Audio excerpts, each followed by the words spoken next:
like pointless banter, sort of. So I feel like it's much more enjoyable, at least for me, when I'm able to talk about a topic that is maybe unrelated to the game, to the stream itself. Also because I'm basically just reroll. I'm basically repeating the same thing over and over. There is no way I can talk about the game itself. Otherwise, it will be a lot of me. Oh yeah, I'm gonna press the A button now. I'm gonna launch the game. Next, I'm gonna wait for the loading screen. I'm gonna move upwards. Yes, yes. Go through the dialogue. Okay. Have you beat She? Oh no, I haven't. I don't think I will. I'm not sure I will. My plan was to stop playing Shin Megami Tensei 5. Yeah, I was thinking out loud in Shin Megami Tensei 5.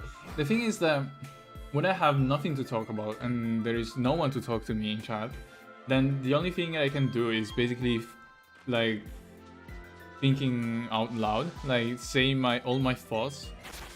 It's just it's one of the concepts they teach you when they teach you about interviewing for jobs, especially programming jobs. They're like, if they ask you to write some code, you shouldn't just be silent and write code on whatever they ask you to write. You should just talk about the things that you're doing, especially because if you get stuck at some point, at least the interviewer knows what you're thinking or your thought process. And maybe if you don't manage to write whatever they want you to write, or if you fail or if you make a mistake, at least they know the thought process that you had while you were trying to solve an algorithm. So kind of got used to doing that. So during the Shin Megami Tensei 5 stream, while I didn't have anything to talk about, I guess I will just like repeat what I was doing, my thought process.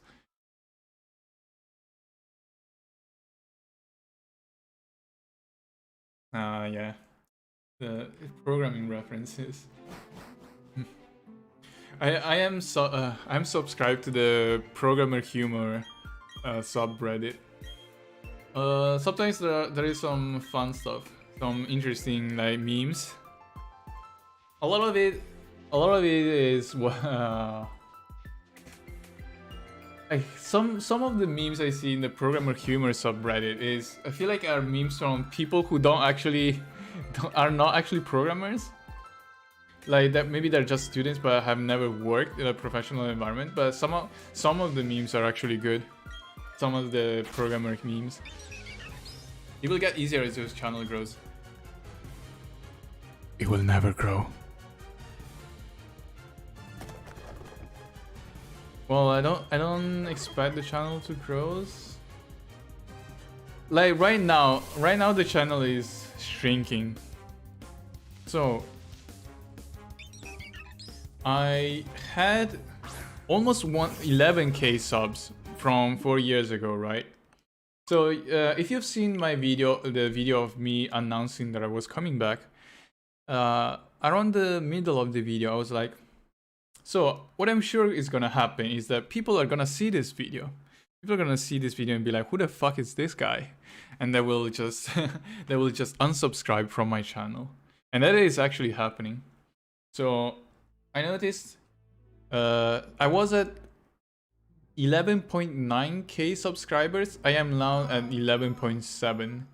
So I lost around 200 subscribers since I came back, which is pretty understandable, to be honest, because a lot of those people subscribed to me 4 years ago, and they subscribed for my content that I was doing 4 years ago, which was mainly Persona 5 videos. And now I came back 4 years later and I have no idea who I am. And I'm doing different stuff. I'm not making videos anymore, I'm making streams. And a lot of the YouTube audience, this is not like Twitch, right? Twitch has a big streaming culture. I don't think YouTube has a streaming culture. You don't if you want to look for a stream, you usually go to Twitch, right? At least that's what I do. If I want to watch a stream, I usually go to Twitch, because finding streams on YouTube is kind of hard. You don't really have like, yeah, you have a section, but it's kind of hidden.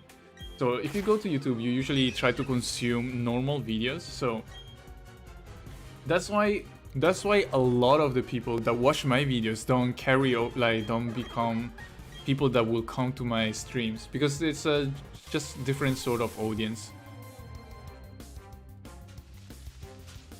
Fun on the channel because you were lost. Well, I don't think I helped in that regard, right? I was lost. I think in the third region. In the third region, I was so lost because I couldn't find where to go to progress. So I spent like 1 hour just wandering around. You watched me 3 years ago. Now you're back. Ah, I've seen some people that came back. Actually, you know, there are some people that were here in my channel and watching my streams 4 years ago that I do remember. So there was one that came in chat, I think a couple of hours ago, called Bebeb. And I remember that name because when I was streaming on Twitch, I think there was a guy called Bebeb Sale that watched my streams on Twitch. And then there are some other names that I do recognize from 4 years ago. Another guy that sometimes pops up in chat is Patrick Cipriano, I think. Another person that I do remember from 4 years ago. So it's kind of nice seeing some of the names I remember seeing in chat 4 years ago are still here. Yeah, I'm not known to be a streamer. That's one thing as well. I'm not really a. Yeah, YouTube. I think 4 years ago I streamed on Twitch. It was different. I used to stream on Twitch. I used to stream to an average. Actually, even 4 years ago, I used to stream to an average of like 3 or 4 people because my Twitch was also kind of hidden. I had a link to my Twitch channel, but I didn't really advertise it on YouTube, right? On this YouTube channel. So most of the people that watch me only knew me from my videos. But yeah. 176. Just a different audience, different needs. So now I'm just building slowly. So I wonder when the subscriber count will go down though. I think it's been slowing down, the decrease. I think when I came back, I was losing like 20 subs per day. Now I'm losing like a handful, like half a dozen a day. I lost 7 subscribers since the start of this stream, for example. So that's people that probably come into stream and like, wait, why am I subscribed to this person? I don't remember subscribing to this person, and I unsubscribe. But I guess I'm not entertaining enough, or my English is bad, or my accent is bad. There are a lot of things that could cause that. Also, the thing is that I'm not really advertising my stream or my channel anywhere because I don't want to do it. It's painful. I remember when I started YouTube 4 years ago. I spent a lot of time sharing my links on Reddit. So I went to the Persona 5 subreddit. So some of my videos that I made on Persona 5 had like hundreds or even 1,000 like upvotes on the Persona 5 subreddit because I used to advertise my videos in there. So that's one of the reasons why I got so many views, right? Because when your post gets like 1,000 upvotes on subreddit, that's at least like 10,000 people that get exposed to the video and stuff. So yeah, the only problem is that at some point I had to stop. At some point I had to stop posting my videos on the subreddit because I think it went against their self-promoting rules. So I stopped doing that. But at that point, when I stopped doing that, I already had a big following sort of for Persona 5 videos, so I didn't really need to share my videos in there anymore. My accent, my Italian accent. Does it actually sound like an Italian accent? I remember 4 years ago.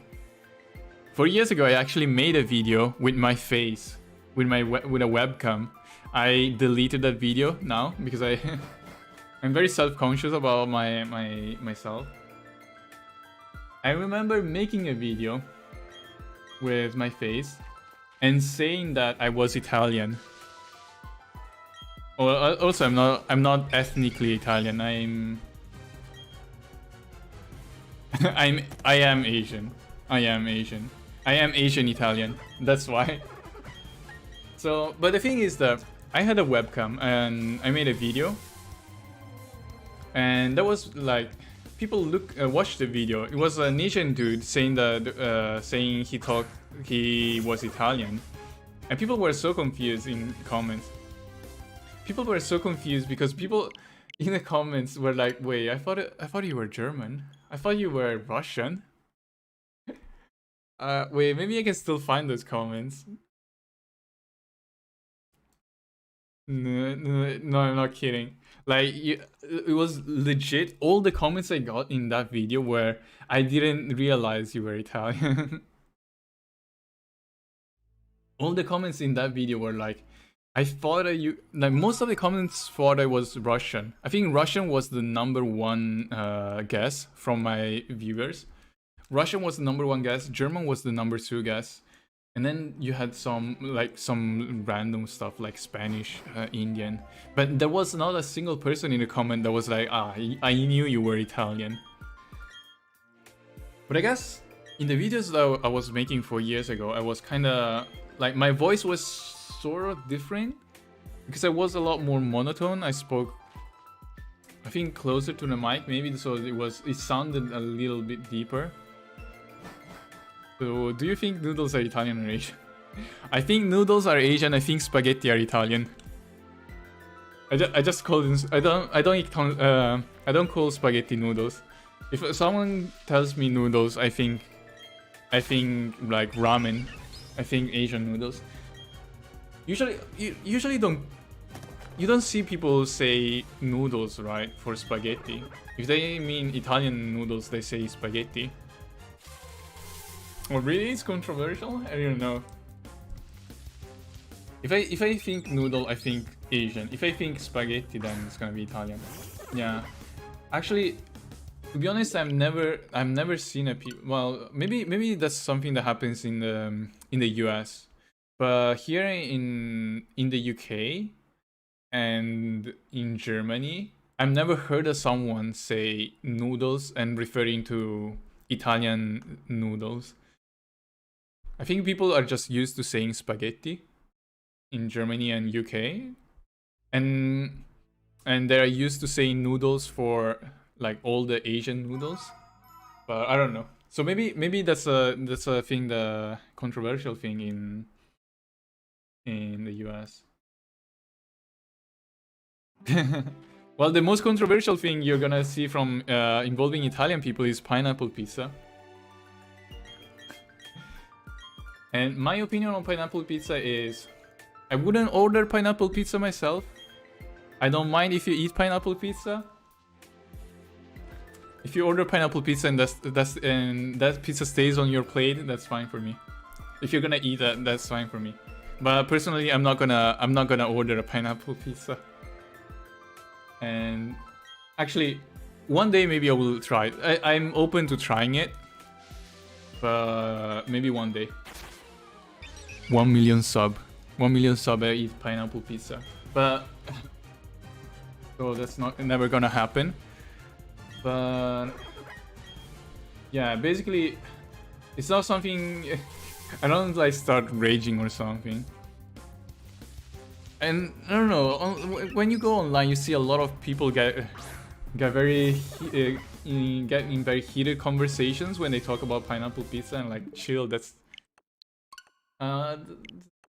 it's just pizza. Pizza is pizza.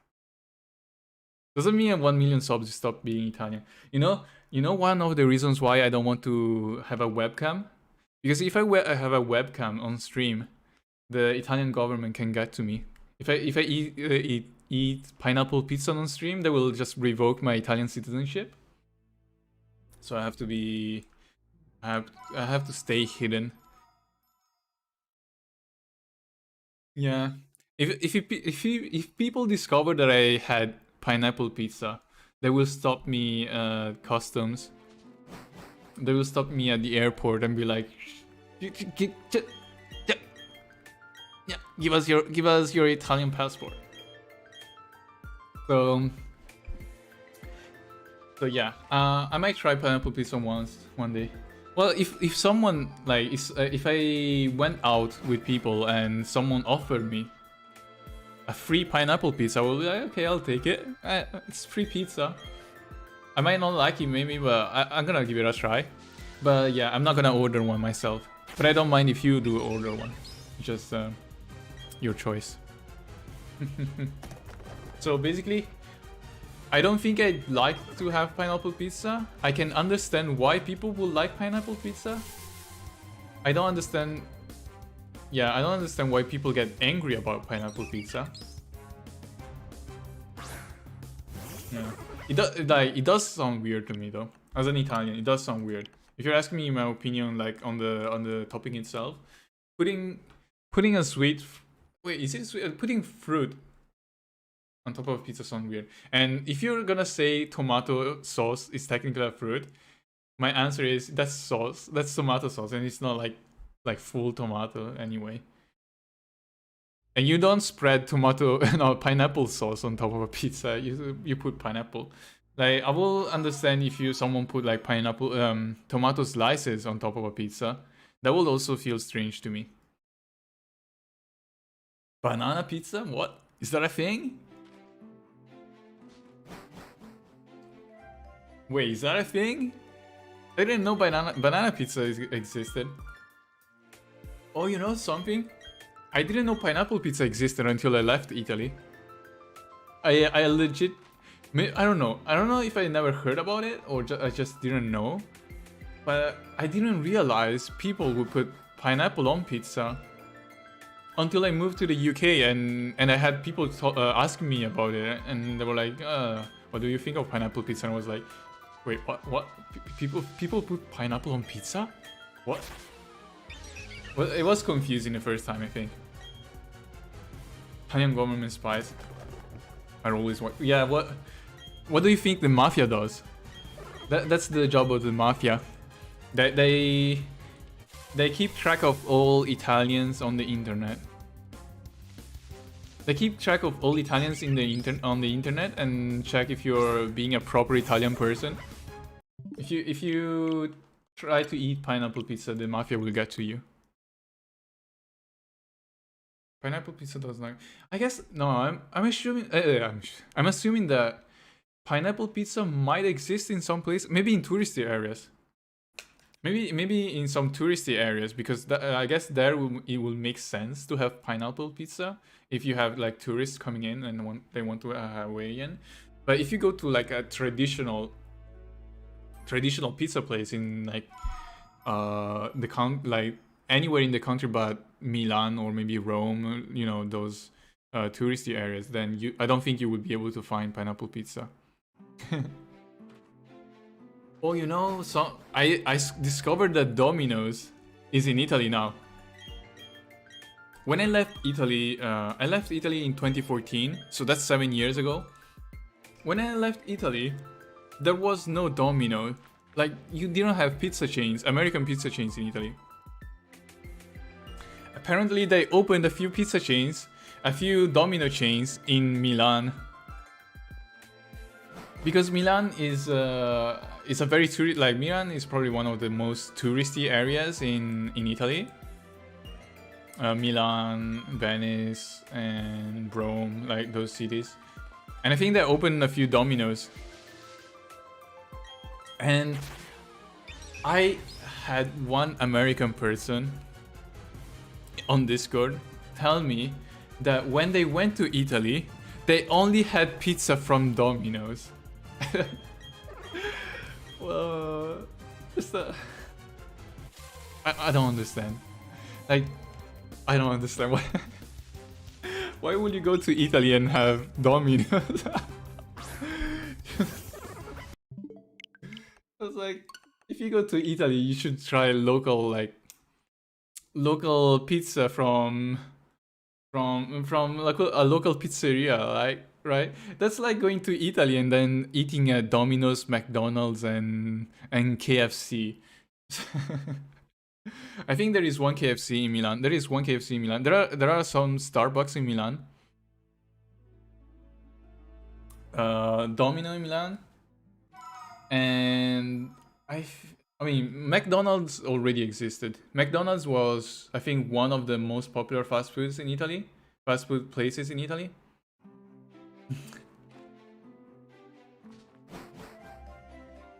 No, I think Domino's is for tourists. Yeah, I remember 7 years ago there was no KFC, right? 7 years ago there was no KFC, or only one KFC. The first time I had KFC was in the UK. I never had KFC in Italy because I couldn't find them in my city. And I think they only opened those chains in touristy areas like Milan because I guess that makes sense, right? Because I feel like the local Italian populace wouldn't really enjoy that sort of stuff. Like, I don't think like local Italian people will enjoy Starbucks coffee. Usually if you want to have coffee in Italy, you go to a bar. You don't go to Starbucks. Like Starbucks is kind of weird as an Italian. So I do think they opened them in Milan because of all the tourists and all the... Oh, no, wrong account. Okay, I entered the meme account by mistake. That's not actually mine. I think that's my sister's account.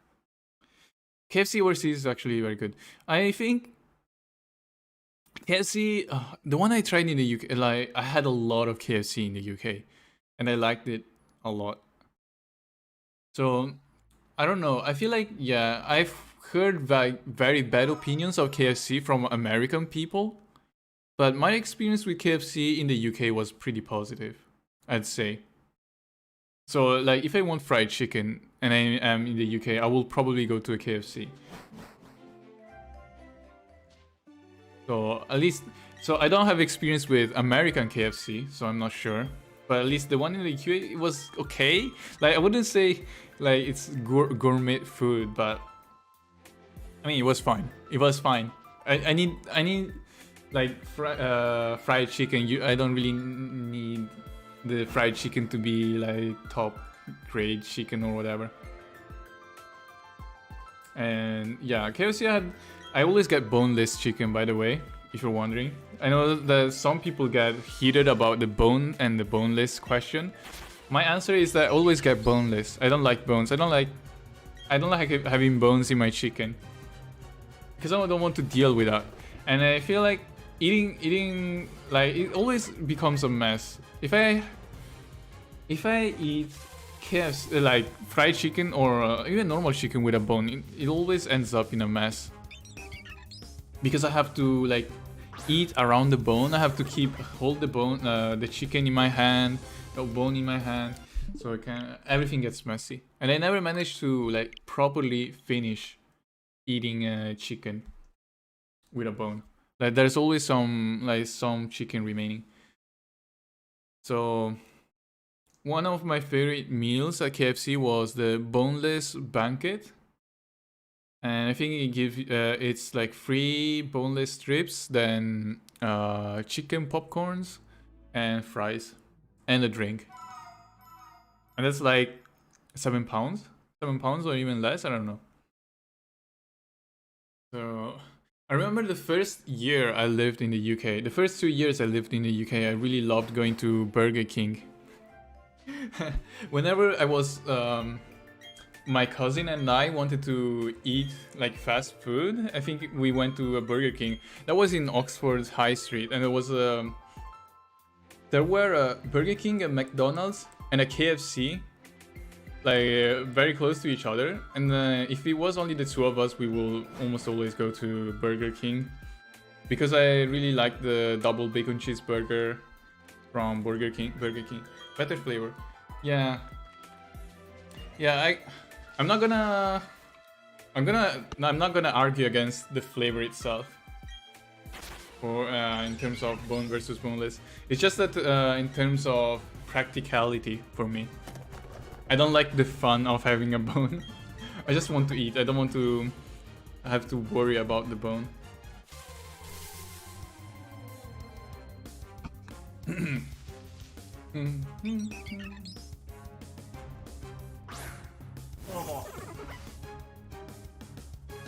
Yeah, I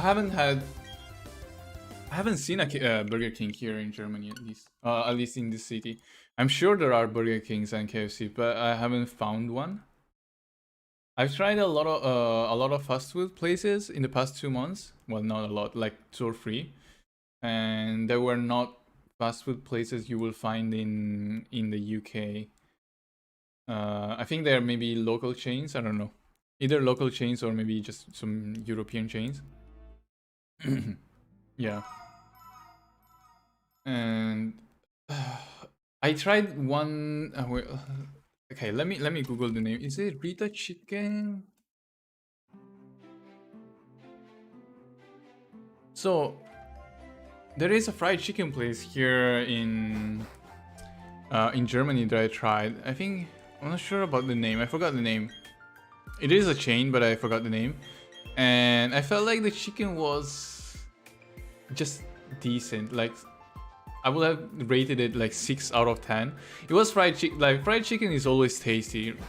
It's kind of hard to mess up fried chicken, but it was just decent enough to be like 6 out of 10. So I was a bit disappointed. The fries were very, very soggy, which I don't like. If I'm buying fries, I want my fries to be crunchy. I don't know, some people like soggy stuff, right? I don't really like soggy stuff. I want my fries to be crunchy. Do you ever wonder if the other two Pokemon are shinies, but we never see them? Yeah, probably. So, someone mentioned that in Sword and Shield you can check whether the Pokemon are shiny before you select, like before you choose them. So in the selection screen, and they all have different, shininess, if you can say that. And the thing is that in Brilliant Diamond, you have to choose the Pokemon before you see whether it's shiny or not. You have to enter the battle. You cannot check from the bag. So we will never see whether the other two Pokemon were shiny or not. Would be so nice if you could, though. If you could see whether they're shiny or not from... Wait, what? Oh, did I run out of battery on my Joy-Con? No. Okay, it was not moving. And if I could see from the bag, I will check all 3 of them. I will check all 3 of the starters and just go with whichever is the first one that is shiny. But because I cannot do that, because I have to wait until the battle starts, then yeah. And I'm sure one of the other 2 Pokemon already was shiny at some point. Yeah, they got it. Yeah, it's just something like they show you the Pokemon, right? Like you open the briefcase and wait, let's wait. Like you select the Pokemon and it shows the Pokemon. Why not show shiny here? It would be so nice. I could just go like cycle through all 3 of them and then close now instead of having to go through the battle. That saves you a lot of tries, saves you a lot of time, because going into battle adds at least like 10 seconds. 10 seconds of animation. Or even more, maybe even 15 seconds, I don't know. And also the fact that you can check all 3 of them in some other Pokemon means that you basically have 3 tries at a time. You get 3 tries, so much easier to find one. Can your rival get a shiny? I don't think so, right? I don't think any of the trainers, any of the NPC trainers can ever get shiny unless they code them to be shiny. What if you encounter a shiny Starly before the third twig? If I encounter a shiny Starly, I will cry inside. My heart will cry. You ordered KFC? Nah, I want some KFC as well. Actually, I want some junk food. I need a really big fat burger in my mouth right now. I'm hungry. I'm hungry. Oh, go. Let me get some chips. I can... Okay. If I get a small bag, I can eat directly from the bag without dirtying my hands. I don't really like eating potato chips or crisps with my hands because I don't like getting my hands oily, especially when I'm in front of a computer and playing games. So what I usually do when I'm eating crisps in front of a computer is that I basically hold the bag on top of my head and then just let the crisps fall into my mouth. Wait, let me get some crisps.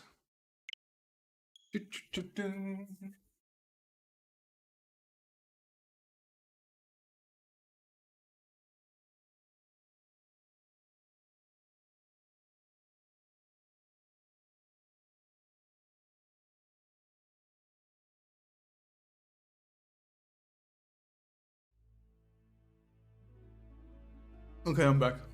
And I have my paprika flavored potato chips. The thing is that I only need one hand to... What do you mean can't be real?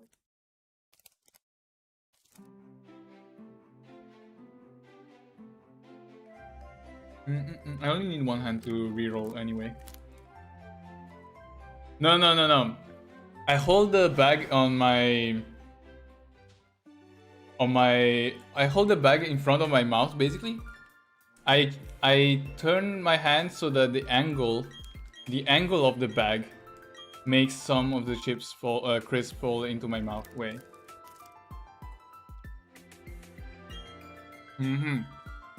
But yeah, hold them in my hand. Wait. Okay. I will show you my great artistic skills right now. Where is paint? Where is paint? Down. So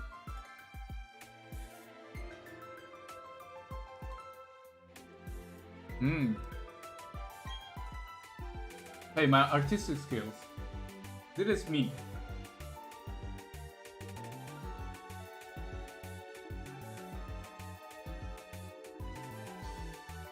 This is the bag of crisps. Yum. Okay, that's me eating crisps. Yeah. You can turn this into an NFT. Is it called NFT?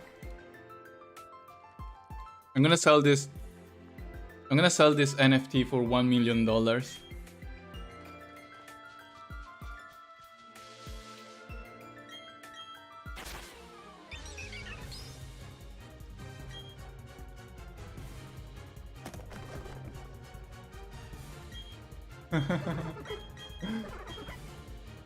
Oh wait. Ah.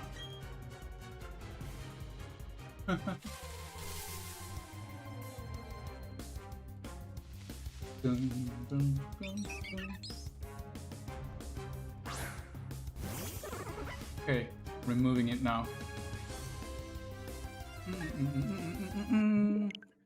We're closing into 300s. 186 now.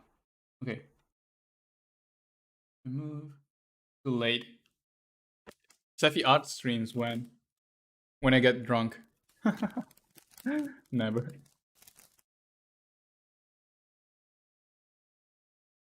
Hmm.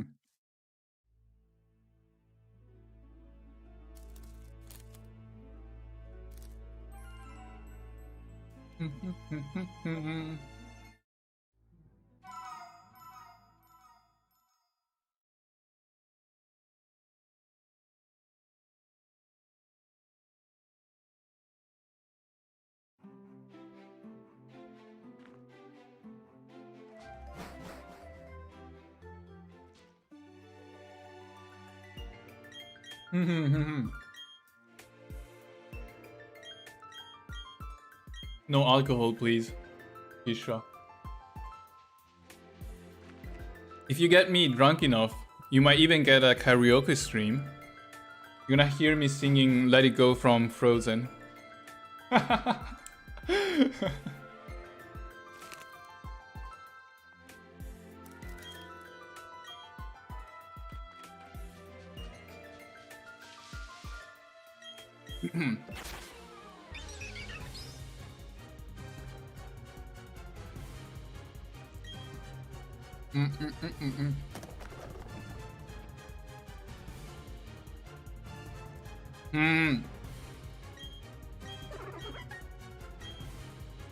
You know, I actually thought about making a karaoke stream for my birthday, but my birthday is gonna be in May of next year, so that's at least 6 months from now.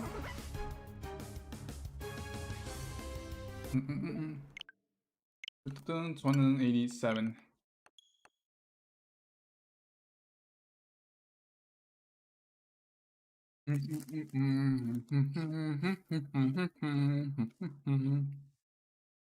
So, if I survive until next year, if I'm still streaming next year, in May of next year, you're gonna get a karaoke stream, maybe, for my birthday. That's gonna be maybe the weekend after my birthday. When is that?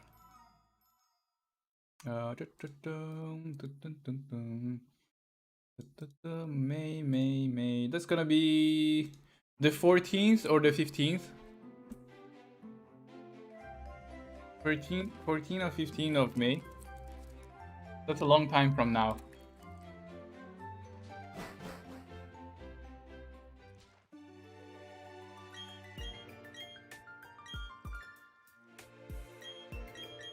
Middle of May. But yeah, that's a long time from now, anyway. And who knows if I'm still alive. Who knows if I'm still alive on this channel. I mean, I don't have plans to stop now, but as long as I have a stable job, as long as I have free time, as long as I have games to play, then I guess I will still be here in May, probably.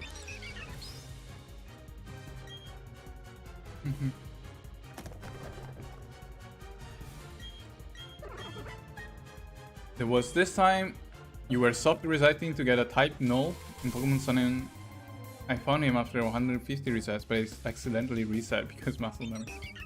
Wait, were you resetting for a shiny type null? Or like a normal type null? Wait, I guess shiny, right? If you're resetting. Yeah. Damn. That's painful. Did you end up getting a type null, shiny type null, or did you give up?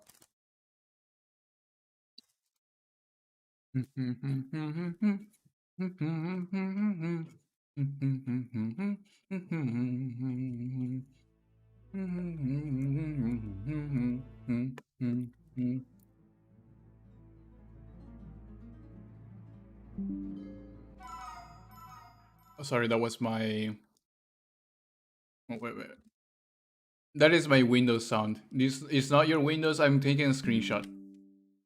I'm taking a screenshot of the poll. I don't know if you guys can see the results.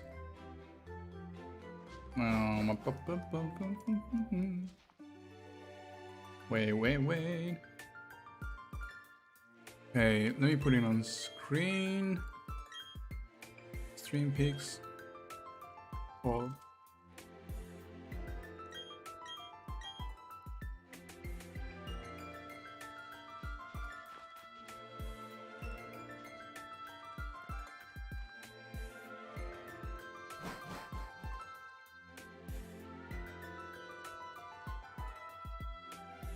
Hey.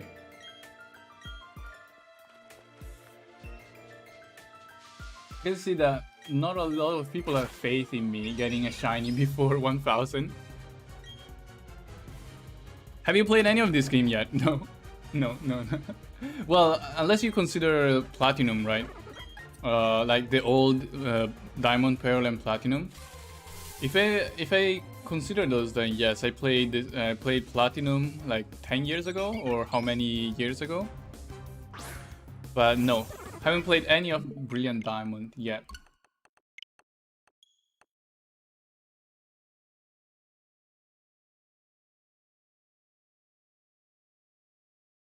Hmm.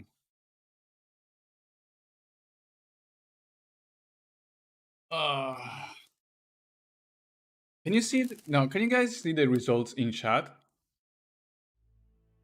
Will you choose the tiny leaf Pokemon Turtwig? Why is it not turtle Pokemon? I'm still confused about that. Why is it tiny leaf? Why is it not turtle? It's supposed to be a turtle, right? But this stupid lake is... Well, there is no part of the stupid lake, I guess.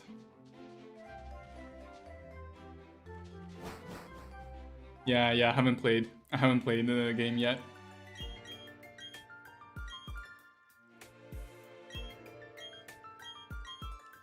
Ugh. Turtle.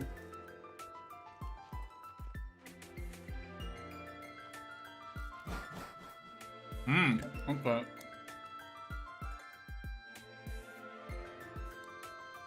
Okay, thanks. I'm gonna remove that from the screen, I guess.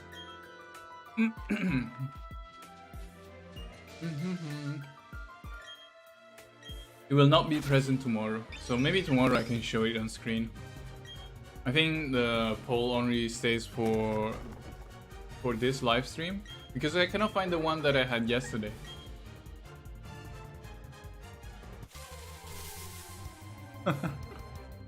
You know, Morgan, your mistake was watching my stream. It wouldn't be a problem if you ignored all of my streams instead.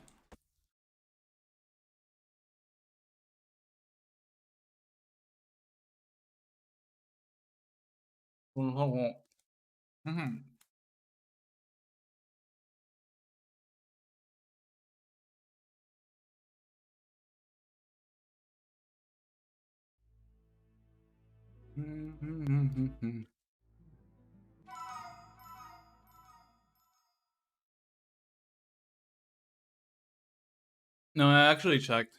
I cannot find the old poll. And I think I checked on the YouTube help page. And the YouTube help page says that it only stays there for a maximum of 24 hours. And also only stays there during the duration of the live stream. It doesn't appear in the VOD. So after the live stream ends, it's gone. And I forgot to take a screenshot yesterday, because yesterday it was a lot more balanced in terms of votes. Right now you can see that 12% voted less than 1,000, 41% voted between 1,000 and 2,000, and 22%, 24 voted between 2,000 and 3,000 and 3,000 plus. Yesterday, all 4 of them were around like 20 something. So today is people are kind of cheating, because you already see that I had 290 tries, right? So the chances of me getting it before 1,000 is getting lower and lower. So I guess that's why less people are voting for 1,000 now, and people moved their votes to between 1,000 and 1,999. But yeah, the poll yesterday was quite different. 3,000 plus. I see, you want to see me suffer.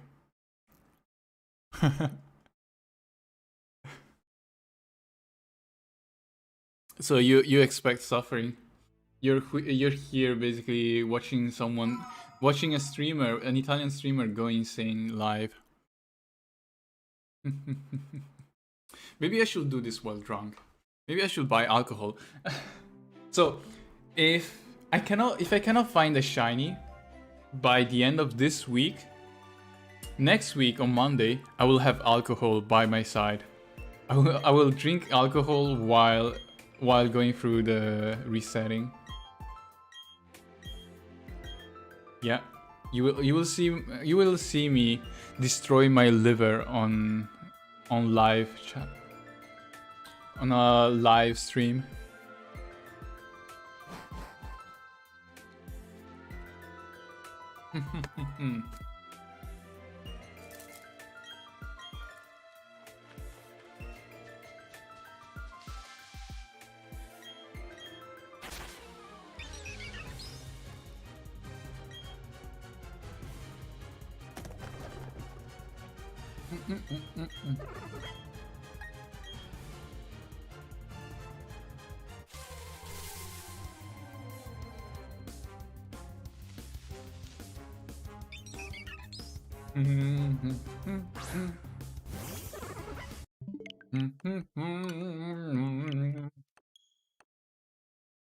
$191.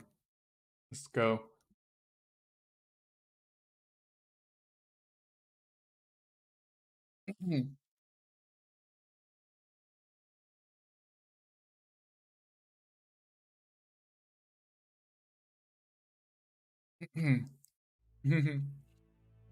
Take a shot every time one of your Pokemon dies in the Nuzlocke run.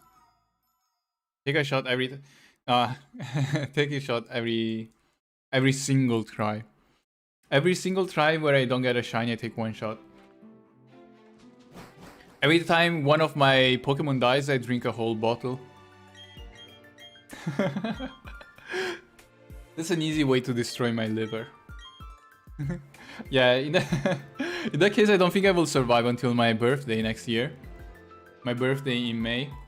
Yeah, in that case, yes, I will probably die before I get to that point. Before you see me... Before you hear me singing on stream.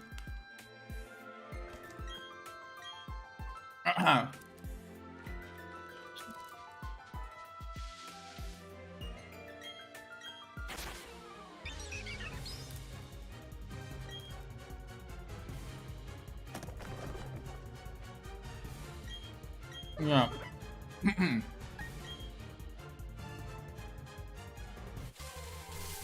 Sorry, I still eating chips, but yeah. Depending on how fast I go, I think the at my fastest, one try is every 1 minute and a half.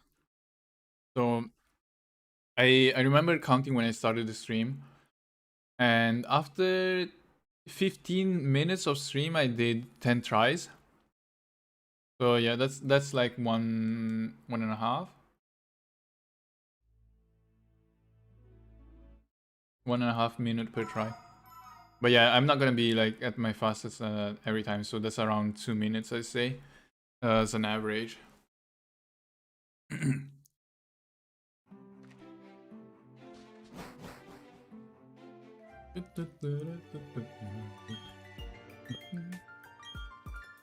Maybe I should do something more healthy.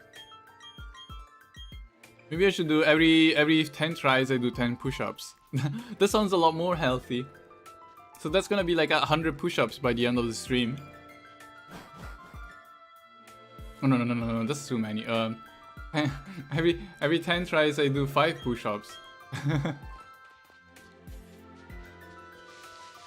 That's an easy way for me to get healthier. But the thing is that you guys wouldn't be able to tell whether I'm actually doing push-ups, right? So I could be cheating.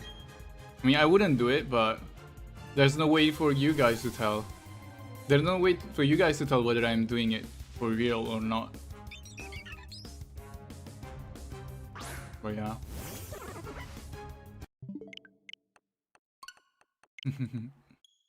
I can do... If it's in one go, I can do a maximum of 20 push-ups. 20 push-ups with good form. Oh no, that's like 20 wide-angled push-ups.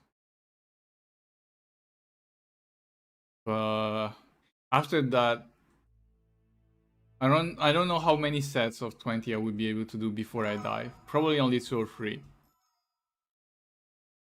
We'll probably die after 2 or 3 sets.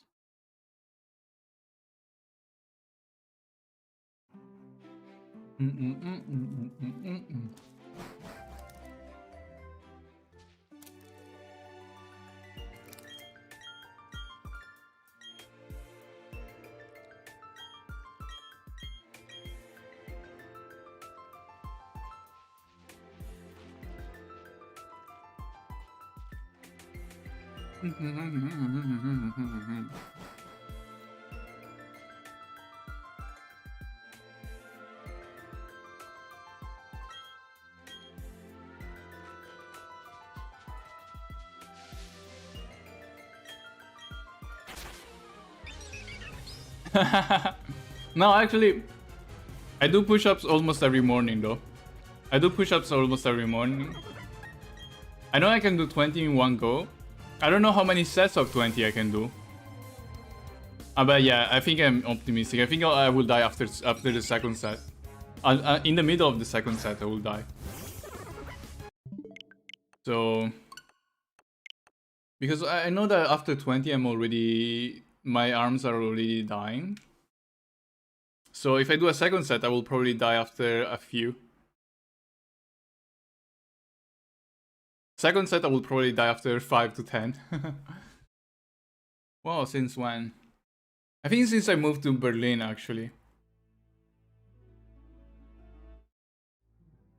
So that's 2 months ago. 2 months ago, I started doing push-ups every morning before taking a shower. Initially, I will die after 10 push-ups in one set. Like 10, well, not die, but 10 push-up was kind of the limit that I would be able to do before I had to stop and rest. But now I can do 10 easily now. I can do 15 relatively easily. I can push to 20, but at 20 I die at 20 basically. At 20, 21 I die in a row. So it's getting better slowly, but I don't know.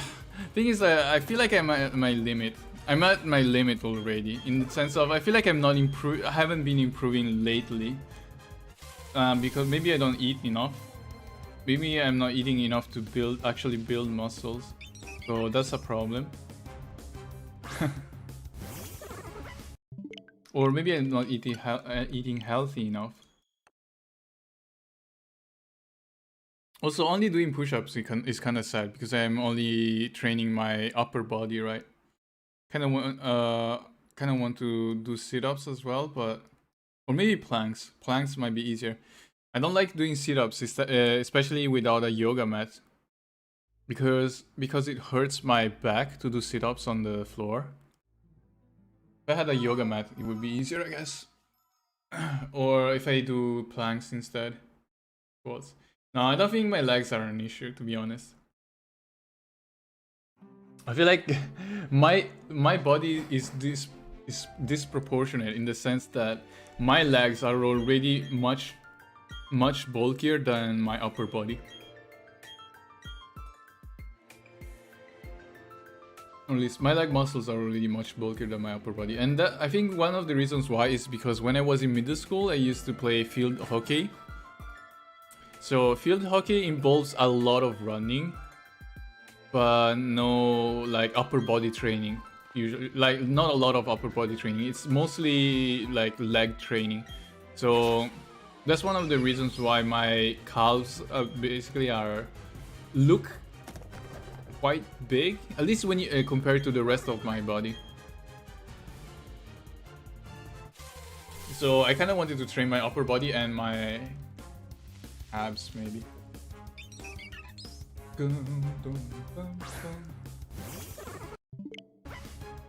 Almost at 300. If I get a shiny Turtwig at 300, I will call him Spartan. Or Leonidas, I guess.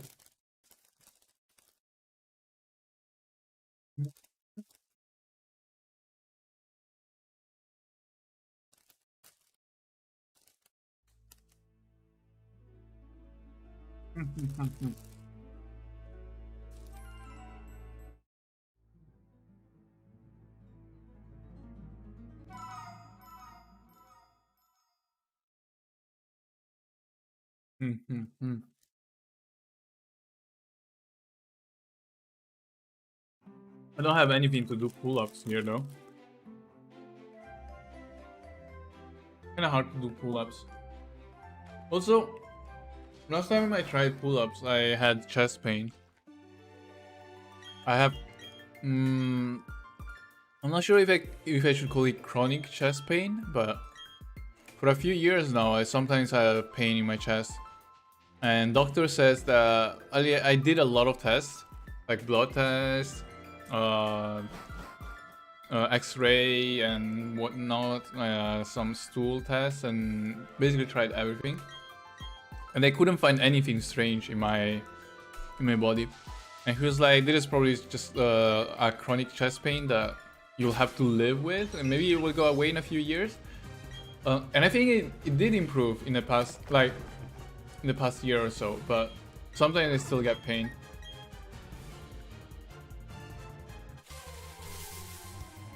But like sometimes it hurts to sneeze.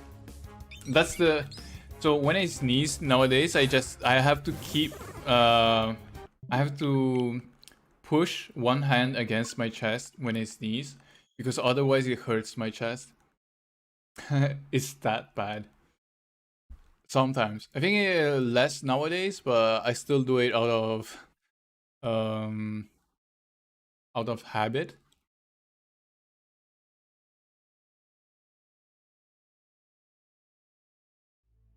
Mm-hmm.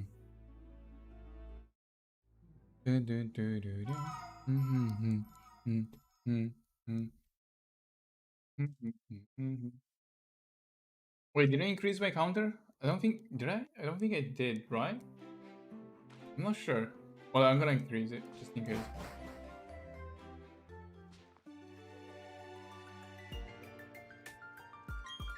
Fitness guys, talks on row machine and kettlebells.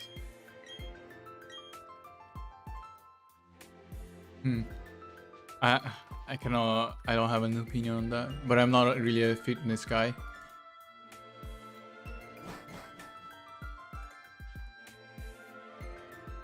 Kettlebells. I guess. I mean, I guess all like gym stuff is good as long as you are consistent.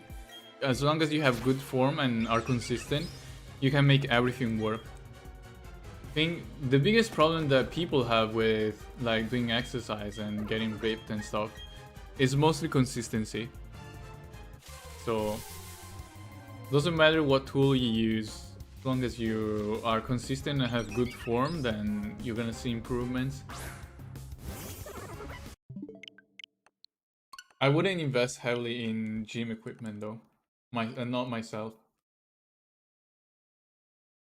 Oh yeah, diet as well.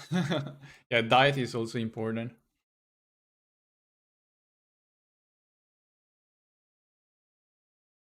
Oh, form of a blob. I mean the form while doing the exercise.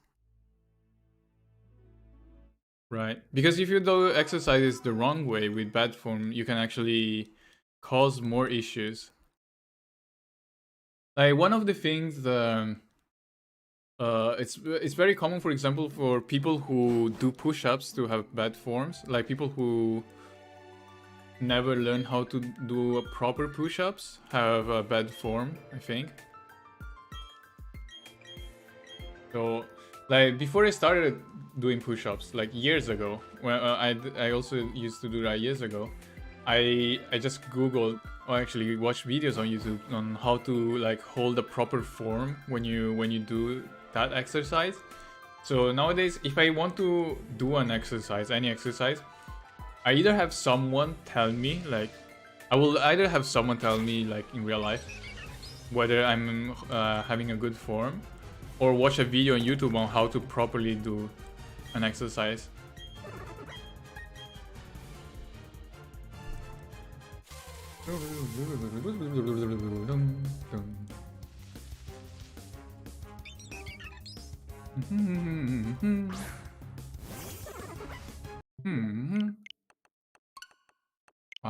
No, 900, 297 now. Nice. I've been streaming for 5 hours now. I still have 1 hour ahead of me. Oh, actually, I thought I would end at 350, but 370, but I think I will end much earlier than that. I will probably end at 320 at this rate. Yeah, my math was wrong. Well, yeah, my calculation was like 370, but I think I only have less. I actually have less than 1 hour left. I will go to sleep in roughly 1 hour. I actually streamed more than yesterday. Yesterday I only streamed 5 hours. Today I'm streaming 6 hours. But I feel like I'm less tired today. Even though I spoke, like, I talked a lot more. And I streamed for longer. And I feel less tired today than I was yesterday. I think the only difference is that today I had a bigger meal for dinner. Today I cooked my own dinner. Yesterday I had a microwave meal. And sometimes I feel like the stuff I eat from the ready meals I have that I put in the microwave are not like big enough. I get tired, I get hungry quite early after eating that stuff. But I'm too lazy to cook every day. No. Almost 300. The problem I have now though is that Amazon Fresh doesn't have, at least I tried checking Amazon Fresh here in Germany. It doesn't have any microwave meal. It has a few of them, but I don't really like the ones that I've seen. So if I want to buy ready meals to eat in the microwave, I have to go to a supermarket near me. I don't really want to leave my home because well, I'm using COVID as an excuse, but I'm also lazy.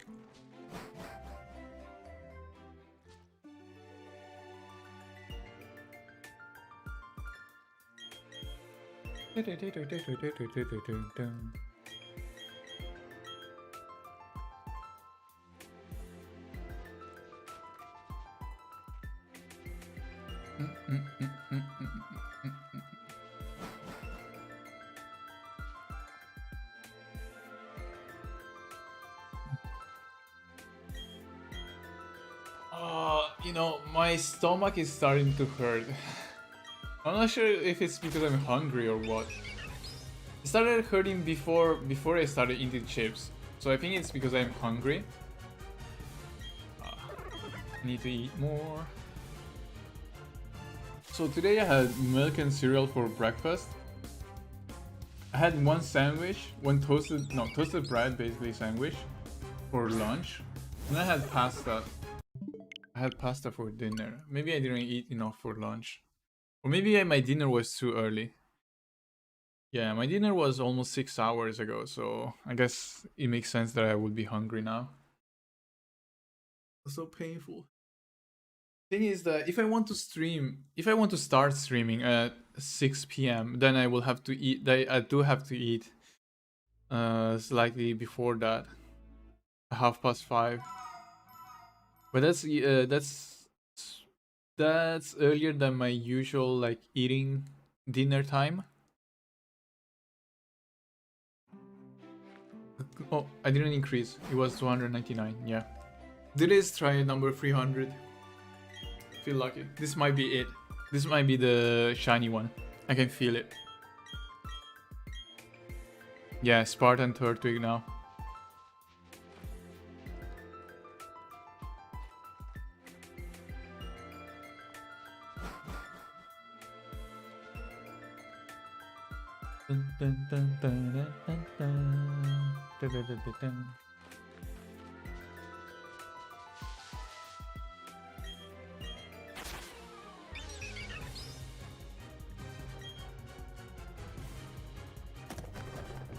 Okay. Let's go. I can feel the shiny. You can feel the shiny third twig.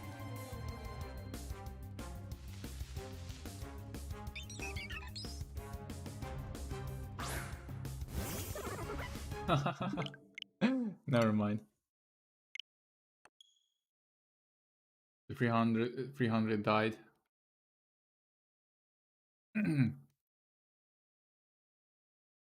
Okay, 20 more tries. Actually, I don't think I can even get to 320. I think I will reach 310, 315 by the time I get to midnight, by the time I get to 6 hours of stream. So I have 40 more minutes.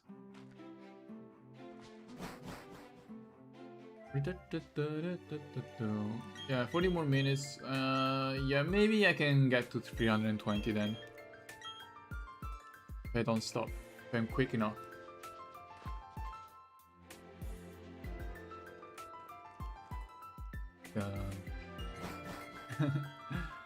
Is there any one of you that has been here for the past 6 hours? Well, I guess nobody will actively be watching the stream for 6 hours, right?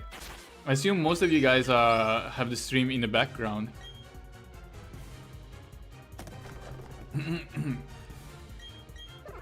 Yeah, I cannot imagine being able to watch a single stream like this for so long. That's 6 hours of someone resetting a Pokeball.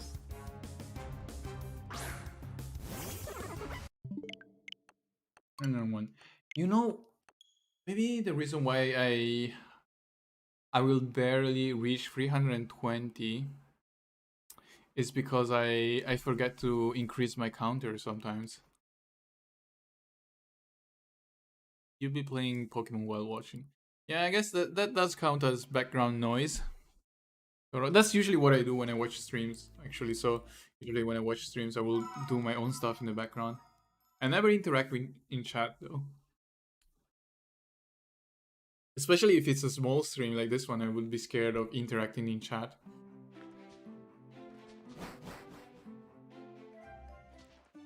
I much prefer writing in chat when my comment gets drowned in a sea of comments. For some reason. I've been studying and watching. Wait, how can you study with my voice in the background? Sounds like you're not learning anything then.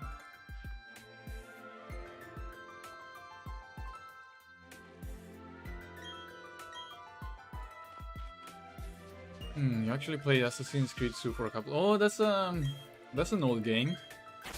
I remember playing all the Assassin's Creed 2 trilogy, 2 Brotherhood, and what was the last one? Revelations? I don't know. The Ezio Auditore trilogy. But yeah, I think those are some of my favorite Assassin's Creed though.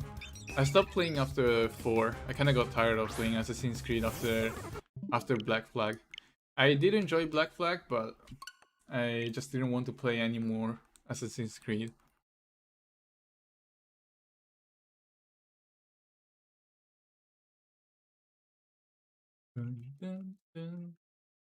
You're kind of playing all games that you haven't played. Yeah, I kind of want to do that sometimes as well.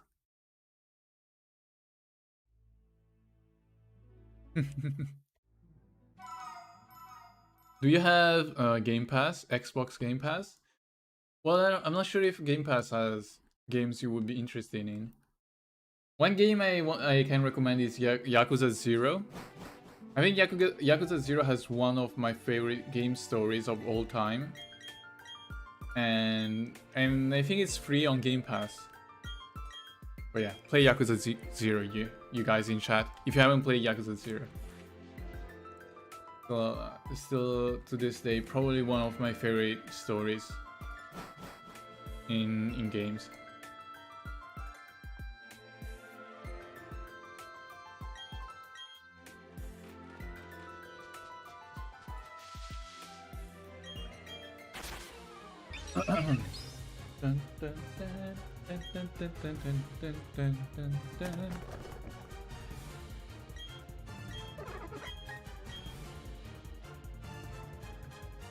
And there is 303.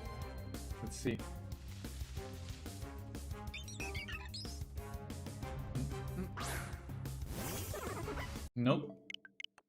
No shiny, not today. Playing on PC somehow. Do you mean that your PC is not good enough? I remember playing Assassin's Creed 2 on my PlayStation 3. Yeah, years and years ago. I was probably in middle school? High school? I think middle school, right? Forgot how many years ago it came out. Hmm.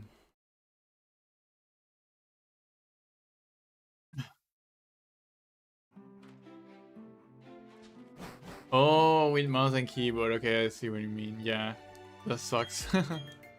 I wouldn't be able to play a game like that with mouse and keyboard.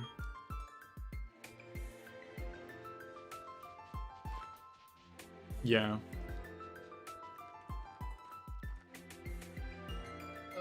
So I'm lucky enough that I can use my PlayStation 5 controller on PC.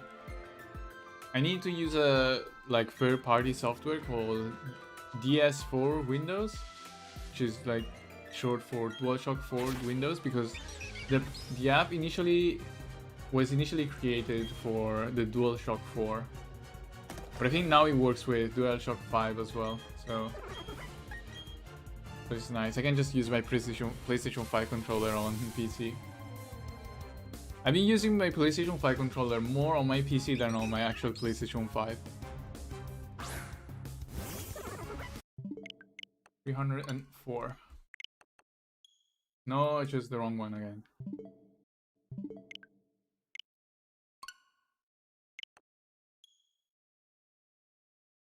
Oof.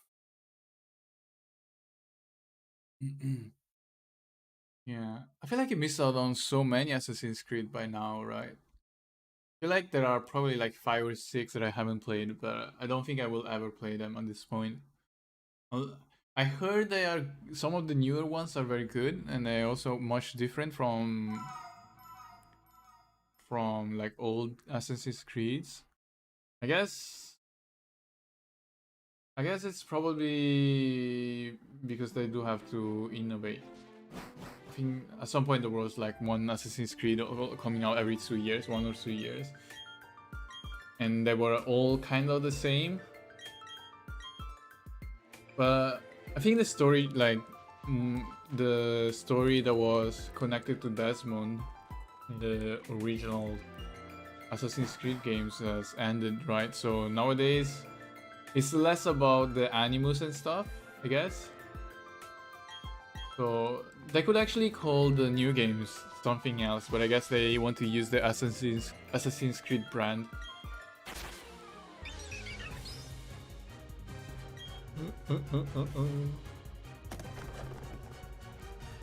Oh, I'm actually starting to get tired now.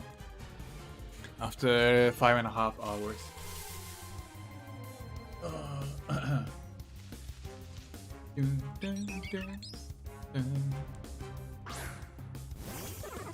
Nope. Okay. 305. Can I even do 15 more? In 10 minutes. Okay, I will end at 320. Yeah. 320 is my limit. After that I will go to sleep and come back tomorrow. Yeah. Tomorrow is gonna be December. We're getting very close to Christmas now. I feel like here at least everything has been Christmassy since the end of Halloween. So it's already been 1 month of Christmas stuff around me. But now that we're in December, we're actually in the Christmas period now.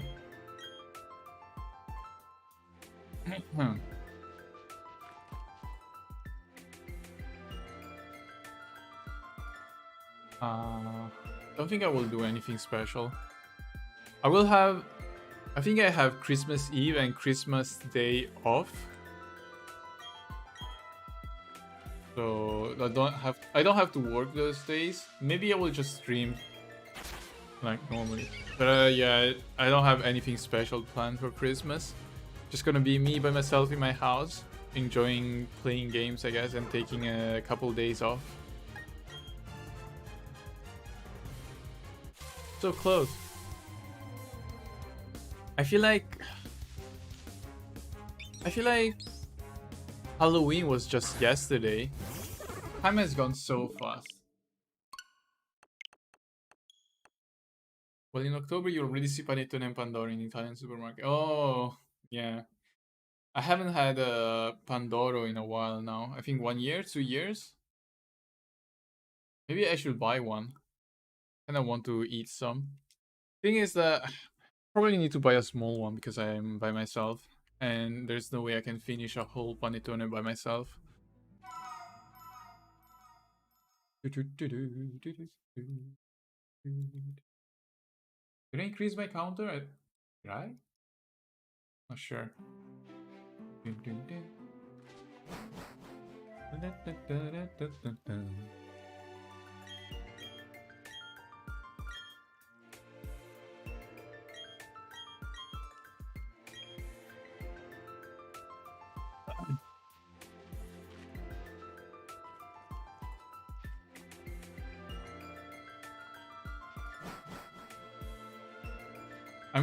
Something that surprises me is that in every game these professors are asking you to complete the Pokédex, right? Seems weird that they don't already have a Pokédex that is complete, considering they are professors.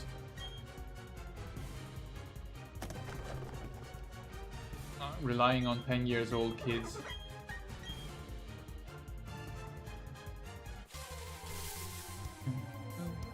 Okay, this is 307. 13 more to go before I end the stream. I don't have hopes of getting a shiny this stream. Maybe tomorrow? Tomorrow is when I reach 420, so maybe. So I started at 150 today, I'm gonna end at 320, so that's 170 tries today. Tomorrow I'm gonna end at 490. I guess I can push to 500. I'm gonna be at 500 tries by tomorrow, by the end of tomorrow, I guess. But yeah,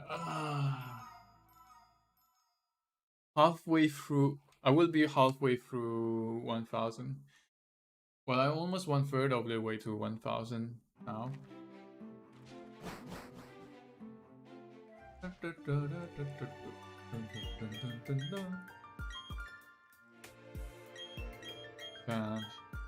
Saturday and Sunday I will stream for so many hours. Saturday and Sunday will have almost 10 hours on me, I guess. Unless I get tired. I'm not sure I will stream for 10 hours. Like, playing Pokemon, re-rolling for 10 hours is tiring.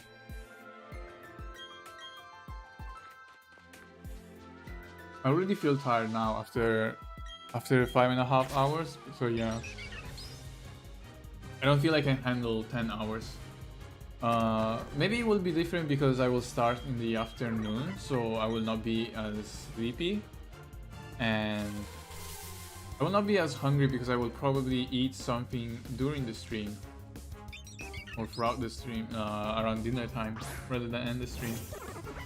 Okay, that was 308. But yeah, we'll see on Saturday.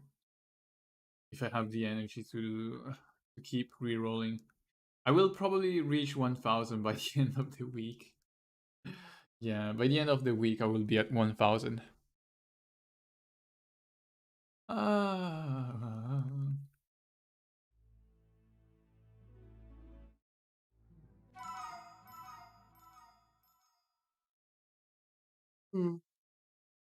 Oh, it's getting sleepy. It's 11 now. If I weren't streaming, I would be going to sleep now. But because I'm streaming, I'm pushing to midnight before I end. Gonna sleep less than I'm used to.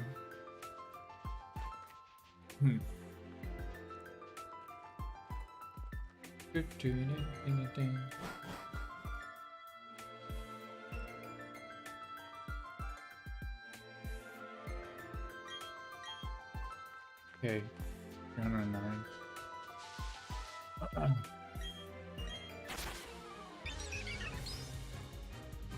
dun, dun, dun, dun, dun, dun.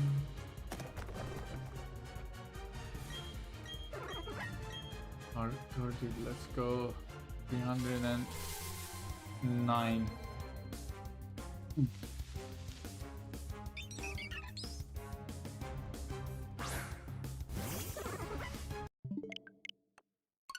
Nope. Okay, 11 to go. 11 before I'm free for the day.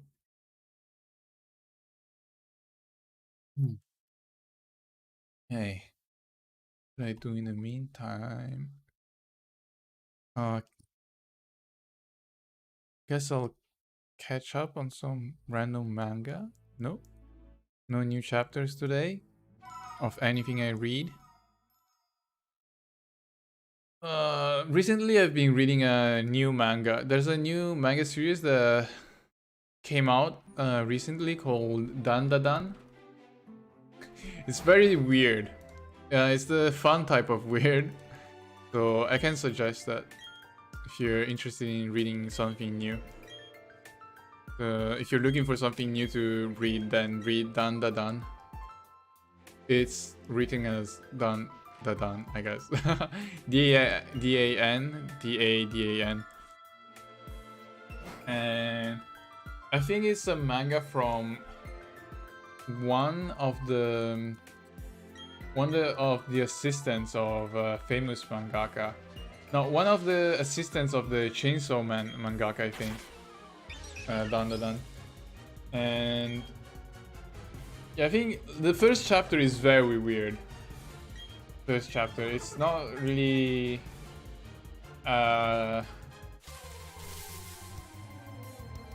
like the rest of the manga is not that similar to the first chapter, kinda, but it's still very wacky and fun, I think. Okay, that was 310. And right now I think they are at 20 chapters, 20 something chapters, 30, 40, I forgot. But yeah, it started recently. I think it's like not even 1 year old. But yeah, probably like 30 to 40 chapters by now. So I'm following that every week. I think there is a new chapter that comes out every Monday at like 4 p.m. for me. No, 3 p.m. 3 p.m. 4 p.m. on Manga Plus. Other manga I'm reading right now are One Piece. I read One Piece every week. Then My Hero Academia. Even though I'm not that interested in My Hero Academia anymore, but I still read it because I want to see the end. I'm also reading... what's it called? Deltarune. I know Deltarune. That's from the creator of Undertale, right? I know the game, but I haven't played it. I know the second chapter released recently, but I haven't played it yet. I'm not sure if I will if or when or I will play it. Yeah. One day I actually want to go do a genocide route in Undertale because I haven't done that. I played Undertale once in my life. I've only done the neutral route, I think. Never tried genocide, and I wanted to try that because I never fought against Suns. Deltarune, I kind of wanted to wait until like the creator of Deltarune releases all the chapters though. So probably not anytime soon. I'm not sure how many chapters there will be. Maybe 5. I don't know. I know almost nothing about Deltarune other than the fact that second chapter came out recently. So I'm gonna wait until all chapters come out and then play all of them in one go, I guess. Rather than play 2 chapters now and then wait until who knows when. I'm not sure. How long is each chapter though?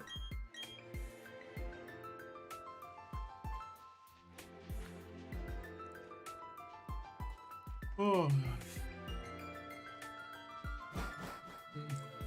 Ah, okay. I was thinking of the manga I was reading, but yeah, the last manga I'm reading is Jujutsu Kaisen, which is very popular right now. To be honest, it's not one of my top mangas, but I kind of read it because I see that it's popular and everyone else is reading it. Everyone else is watching the anime, but I don't really like watching anime nowadays. And I haven't watched I don't think I've watched any anime in the past couple years, maybe 1 year, couple years. So I generally prefer reading manga because they take less of my time and I can read like maybe a few chapters of a time at a time, 1-2 chapters at a time. Whereas if I want to watch an anime, I have to dedicate 20 minutes to an episode. And I don't always have that much time, that much free time in a row. I'd rather just be doing something else. So manga is much easier for me to consume. And that is one of the reasons why I almost always prefer reading manga to anime. And I generally, I guess, prefer watching the original source. And most of the time it's manga. I think there are many cases where the anime comes out first and the manga comes out later. Usually it's always the manga first, so I always go with the original.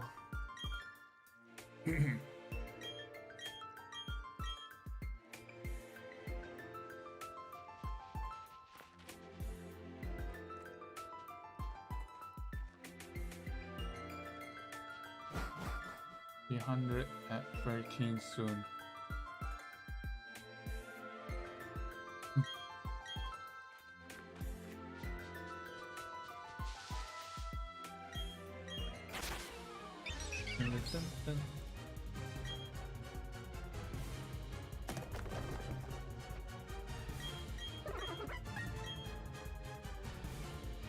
Okay. 313, yeah. Maybe I'll try one of the other starters, just to change. Nope. Okay. Still not shiny. Oh. I'm gonna getting very sleepy soon. I think that's 7 tries left. Almost midnight. I just hope I don't fall asleep on my keyboard.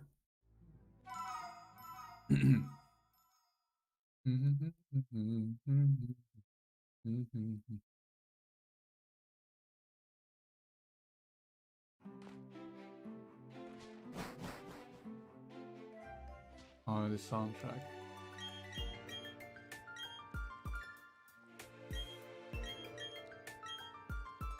The soundtrack is also too chill. Doesn't help me with my sleepiness.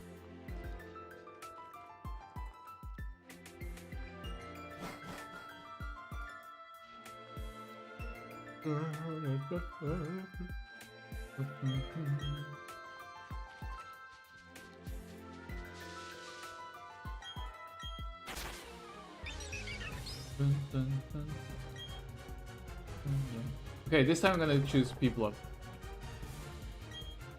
for my 314th try. 314, yes.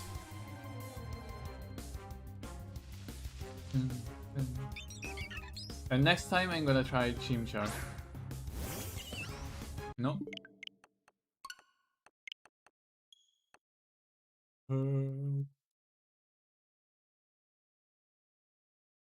Oh, 6 more tries.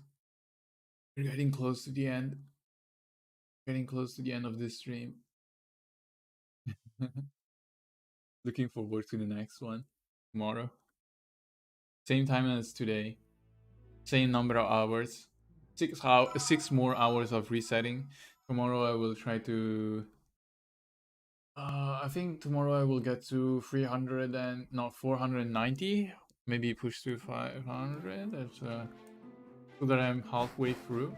Halfway through to 1000. So wait, tomorrow is Wednesday, right? So if I reach 500 tomorrow, then I will do another 170 on Thursday, and then on Friday. Saturday, I will reach 1000. Oh yeah, Mesprit is one of the Lake Trio, right? Yeah, I remember those. So the Lake Trio, one in each of the 3 lakes. I didn't remember that Mesprit was the one in here though.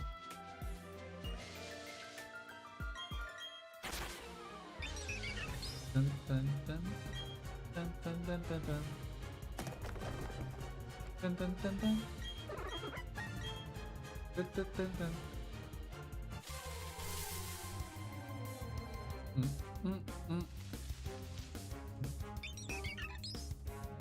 Okay, there is 315. Also, I said I will choose Chimchar, but I forgot. Okay, next time is Chimchar. 316 will be. Oof. Oh, the number of people voting less than 1000 is decreasing. No, the ratio of people. Now, less than 1000 is 10% of the votes. I think it was 12% earlier, so someone else voted in. Yeah, one more person voted in 1000 to 1199. Yeah, people are losing hope. People are losing hope in me and in my success. I will prove everyone wrong. I will get a shiny before I get to 1000.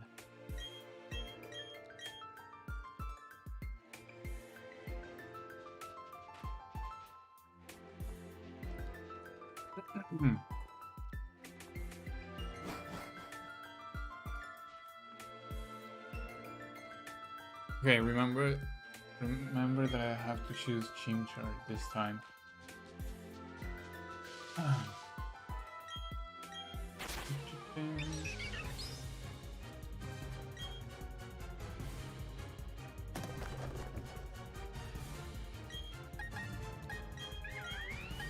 Okay. 316. 4 more. 4 more before I can finally start.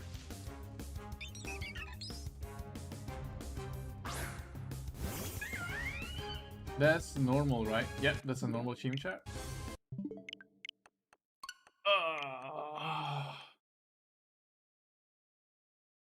Changing starter is not working either.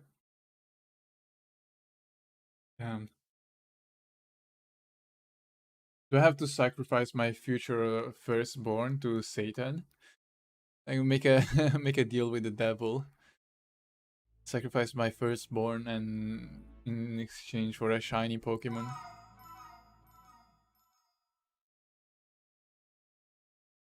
What happened to Turtwig? Ah, I just wanted to change for this one try. I'm back to Turtwig now.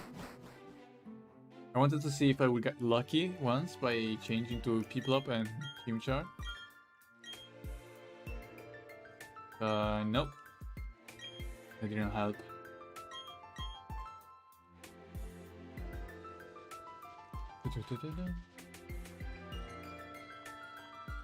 You're cheating. Yeah. Yeah, I am. I had never had any loyalty. No loyalty for Turtwig.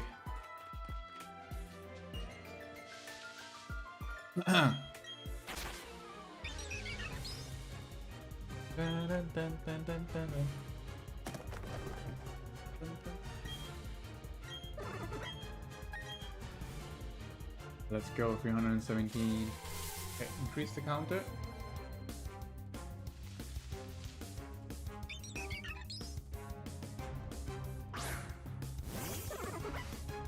Nope. Okay, 3 more. 3 more before I'm free. Stomachache as well. Oh, my stomach hurts because I'm hungry. Wait, I don't have water with me. Okay. I'm gonna go grab a bottle of water after I finish. I need to drink some before going to sleep.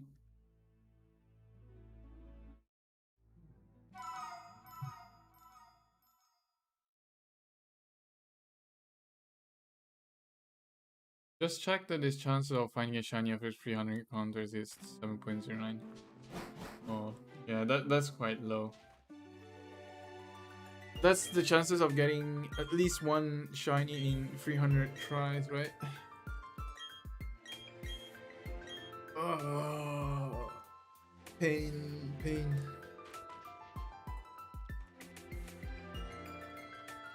Okay, but I'm gonna be free soon for the day. I need to rest and be ready for 6 more hours tomorrow.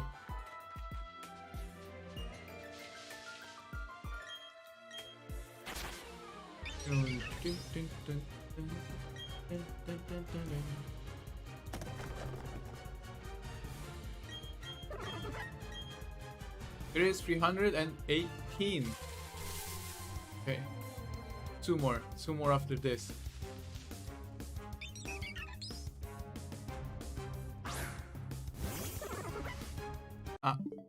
Nope.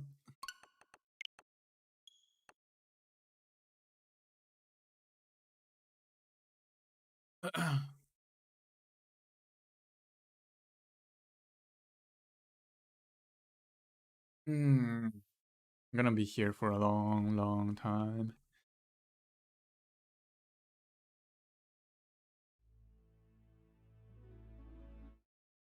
Also, I'm gonna save the screenshot of the poll after I finish my stream, so that I can show it tomorrow.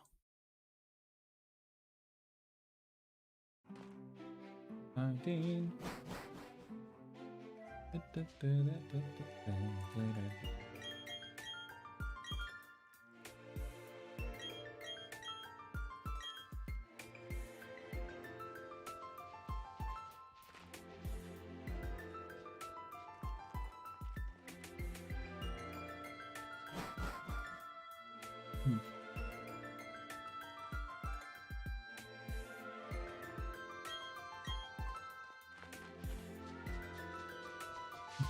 My mind is drifting off.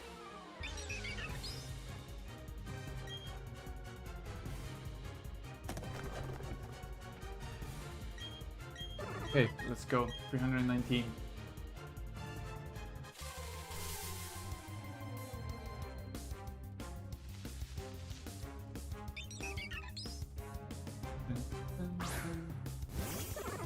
Nope. Last one for the day. Last one before I can go. Hey, I don't think there is gonna be shiny, but let's see.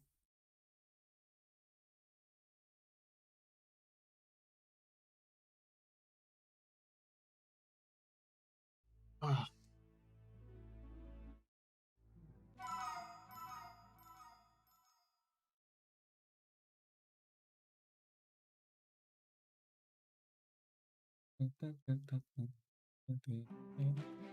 Will the suffering ever end? No.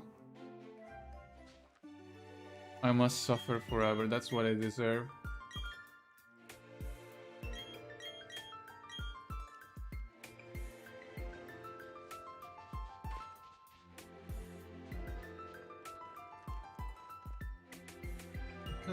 The worst part of the reset is going through all the dialogue.